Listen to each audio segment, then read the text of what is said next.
Hallo und herzlich willkommen aus dem Pfälzerwald, Josh und seine wildromantische Pfalz, und ich bin Josh und ich habe die Auflösung vom letzten Rätsel. Da war ich ja genau auch auf der gleichen Stelle gesessen und habe 5 verschiedene Pfälzer Begriffe dir gesagt, und jetzt gibt es auch die 5 Begriffe als Antwort. Ne? Was war ein Grottegiegser? Genau. Was war ein Grottegiegser? Das war das erste. Grottegiegser. Ich zeige dir mal, was ein Grottegiegser ist. Wo man da im Wald ist, am Holz ist, braucht man einen Grottegiegser.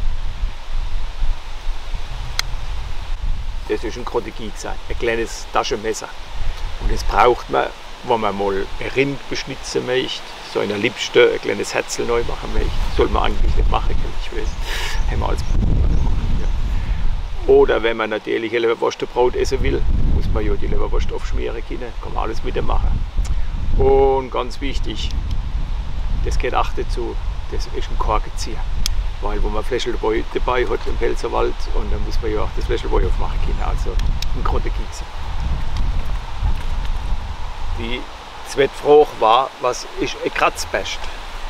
Ein Kratzbest, das hat man als, wo man, wie sage ich das ganz vornehm und ausführlich. Also Kratzbest ist eigentlich eine junge Dame, die manchmal ein bisschen schwierig ist. Und das Schwierige sich noch steigert in noch schwieriger. Also das ist dann eine Kratzbest. Und wenn sie dann kommt und du bist eigentlich nichts mehr wert und ach Gott, du wirst alles zusammenkäse, das sind die Kratzbeste. Ja. Die kann man schon einmal ertragen, aber man muss sie ja nicht immer ertragen, die Kratzbeste. Und wenn man natürlich Hunger hat und kommt aus dem Pfälzerwald raus, dann muss man ja was Gescheites essen. Und dann gibt es, wie gesagt, letztes Mal schon Sauerbrot und einen Krummbeerstampes dazu. Krummbeerstampes ist einfach gelbe Rübe, also Möhre und Kartoffel, die gestammt sind, also durchgedrückt sind wie ein Kartoffelbrei. Ne? Krummbeerstampes. Schön gewetzt mit Muskatnuss und ein bisschen eine gute Butter neu dazu, ja, dass ein bisschen Fett drin ist, und ach Gott, ist das was Tolles zum Sauerbrot. Und jetzt komme ich auch auf die Gelrieb. Die Gelrieb, habe ich gerade eben gesagt, das ist die gelbe Rübe, die Möhre, einfach die unbedingt in die Krummbeerstampes neu muss.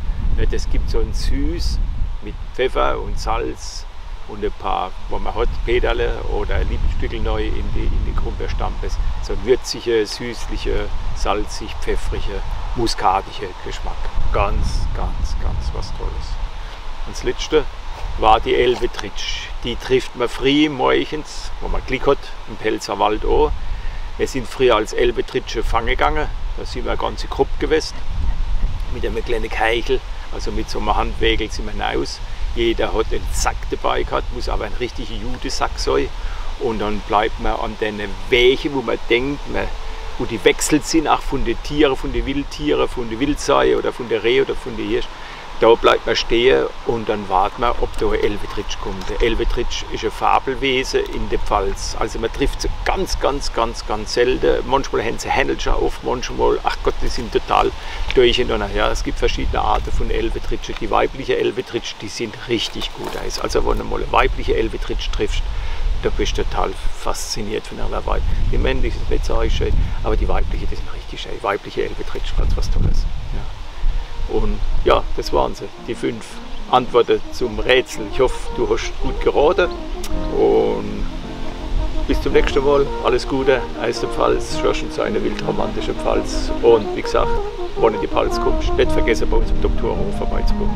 Alles gut, bis zum nächsten Mal. Servus, tschüss.